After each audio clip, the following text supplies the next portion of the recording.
Hi everyone, welcome back to our YouTube channel, and in this video we are going to talk about how you can post videos on Facebook, and it will be a complete quick tutorial for you guys. So without any further ado, let's get started.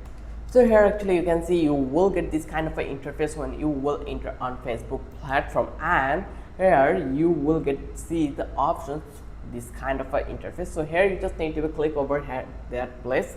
Once you click over here, now you can post anything what's on your mind, or also you can add photo and videos over that place. You just need to click over that place and then select your video, and it will be posted in here. Now here you just need to provide your descriptions or your like title, whatever you can, and just click to the post. Once you click over here, it will be posted in that place. This is the easiest way to post videos on Facebook, and this is the quickest one. So if you love this video, then don't forget to subscribe our channel and don't forget to hit the like button.